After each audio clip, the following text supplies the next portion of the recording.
Saudara-saudaraku yang kekasih di dalam Tuhan,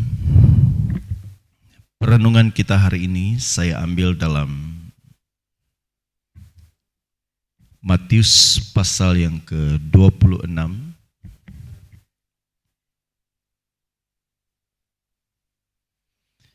ayat yang ke-40 dan 41. Setelah itu, ia kembali kepada murid-muridnya itu dan mendapati mereka sedang tidur. Dan ia berkata kepada Petrus, tidakkah kamu sanggup berjaga-jaga 1 jam dengan aku? Berjaga-jagalah dan berdoalah supaya kamu jangan jatuh ke dalam pencobaan. Roh memang penurut, tetapi daging lemah. Saudaraku, percakapan ini terjadi ketika Yesus bersama dengan murid-muridnya ada di Taman Getsemani. Saudara, ketika kondisi yang sementara dialami oleh Yesus bersama dengan murid-muridnya masuk pada tahap di mana Yesus akan dieksekusi, saudara. Dan kita tahu kisah ini adalah kisah di mana mereka sementara dalam kegelisahan, kegalauan, saudara. Karena para murid tahu bahwa Yesus akan mengalami kematian, saudara. Saudaraku, pesan yang disampaikan oleh Tuhan Yesus ketika dalam kondisi yang begitu tidak menentu bagi murid-muridnya, Yesus mengingatkan untuk mereka tetap bisa berjaga-jaga dalam kehidupan. Dalam kondisi yang tidak mengenakan, Yesus berkata, tidak sanggupkah engkau berjaga-jaga 1 jam saja dengan aku? Karena memang kondisi pada waktu itu mereka letih. Tidak hanya letih secara jasmani, tetapi letih secara rohani. Karena mereka diperhadapkan dengan kondisi yang begitu luar biasa, menakutkan. Pesan Yesus bagi mereka, pertanyaan Yesus maksudnya, tidakkah engkau sanggup berjaga-jaga dengan aku 1 jam saja? Berjaga-jagalah dan berdoalah supaya kamu jangan jatuh ke dalam pencobaan. Roh penurut tetapi daging lemah. Hal ini mengisyaratkan kepada kita bahwa dalam kondisi yang tidak stabil, dalam kondisi yang letih rohani, dalam kondisi yang tidak baik, saudara, kita gampang jatuh. Roh penurut, roh kita mau hidup melakukan kebenaran. Roh kita mau untuk tinggal di dalam Tuhan, tapi daging itu lemah. Kalau seandainya kita tidak bisa berjaga-jaga dengan benar. Itu yang tersampaikan ketika sebelum Yesus benar-benar ditangkap dan mengalami eksekusi dan dia mati di kayu salib. Setidaknya percakapan ini menjadi bahan perenungan buat kita. Saudaraku, ketika ayat ini kita baca dan kita renungkan, maka saya menarik sebuah kesimpulan begini.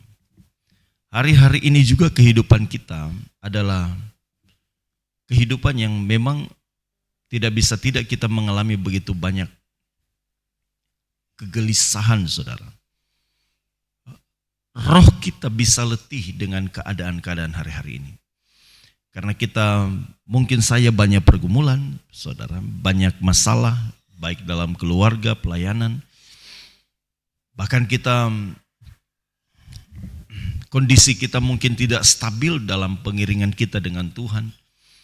Dan ini membuat kita bisa saja terseret untuk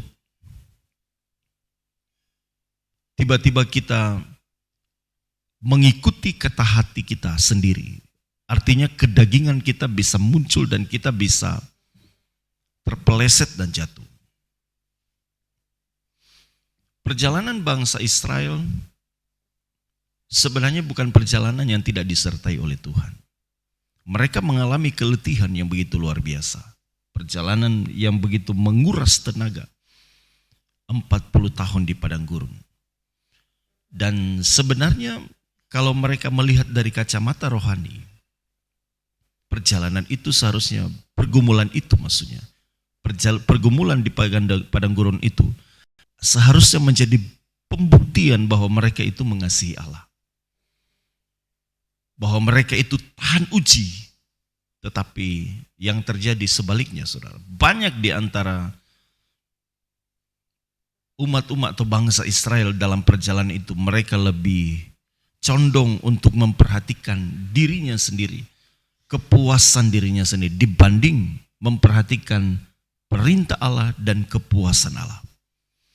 Sehingga dalam masa-masa sulit yang mereka alami dalam perjalanan, walaupun mereka melihat banyak mujizat, tetapi mereka hidup tidak bersyukur, mereka hidup tidak memuliakan Allah.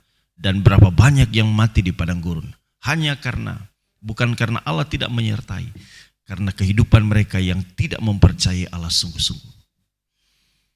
Tidak memberi hidup sepenuhnya bagi Allah, tidak meyakini bahwa dalam segala kondisi itu, Allah tetap setia dengan janjinya. Banyak di antara mereka lebih melihat keadaan mereka hari ini, kalau mereka menderita, mereka tidak mau, saudara. Banyak di antara mereka tidak mau mengalami kondisi-kondisi yang sulit. Sehingga kita diingatkan pada hari ini, kita diingatkan. Kalau kita dalam kondisi letih, dalam kondisi yang tidak menentu, jangan sekali-kali kita tidak berdoa. Jangan sekali-kali kita tidak memandang Allah. Kita harus tetap memandang Allah, saudara. Kita harus tetap terfokus kepada Allah. Polemik yang terjadi dalam jiwa roh kita, karena kondisi keadaan sekitar kita, karena keletihan rohani kita, keletihan jiwa kita, tidak boleh membuyarkan konsentrasi kita untuk tetap memandang Allah. Kita harus tetap memandang Allah. Kita harus tetap berjaga-jaga. Kita harus tetap menanti-nantikan Tuhan. Kita tidak punya pilihan lain. Karena kalau kita tidak melakukan hal itu, maka kedagingan kita yang muncul. Roh dikatakan penurut, tapi daging itu lemah. Apalagi dipaksa dengan kondisi yang tidak stabil, keadaan ekonomi kita yang tidak stabil, keadaan rohani kita yang tidak stabil, itu akan sangat menunjang untuk kita bisa mengeluarkan kedagingan kita, saudara. Makanya nasihat Tuhan Yesus ketika akan mengalami eksekusi, saudara, malam di Taman Getsemani, Yesus menyampaikan berjaga-jaga dan berdoa. Supaya ketika kondisi tidak mengenakan terjadi, kita tidak terjerumus dalam kedagingan. Kita hidup dalam kebenaran. Oh, ini pesan penting, saudara. Karena terkait dengan masalah pergumulan penderitaan di ambang kematian, Yesus menasihatkan murid-muridnya. Demikian juga Tuhan mau menasihatkan kita hari ini. Dalam kondisi yang semrawut hari-hari ini, masalah yang begitu banyak yang menimpa kehidupan kita, apalagi masalah pergumulan tentang ekonomi yang mungkin tidak selesai-selesai, masalah sakit penyakit yang tidak selesai, bahkan pelayanan yang begitu luar biasa menindih kehidupan kita, masalah kerohanian, keluarga, dan banyak hal, saudara. Pesan Tuhan hanya satu buat kita, berjaga-jagalah dan berdoa. Jangan sampai daging kita yang keluar, kita harus berjaga-jaga. Dan orang yang bisa berjaga-jaga adalah orang yang tetap fokus kepada Allah.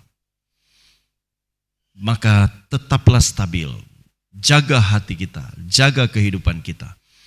Kita harus tetap melihat bahwa Allah tidak pernah meninggalkan kita. Kita harus punya keyakinan yang kuat bahwa Tuhan akan terus menolong kita melewati banyak perkara. Oleh karenanya itu, Bapak Ibu Saudara, maju terus di dalam Tuhan. Jangan pernah terpeleset hanya karena kondisi yang terjadi di sekitar kita. Belajarlah berpegang kepada firman Tuhan. Berjaga-jagalah terus, berdoalah terus, dan biarkan Allah menyertai kehidupan kita sampai pada akhirnya. Amin. Puji Tuhan.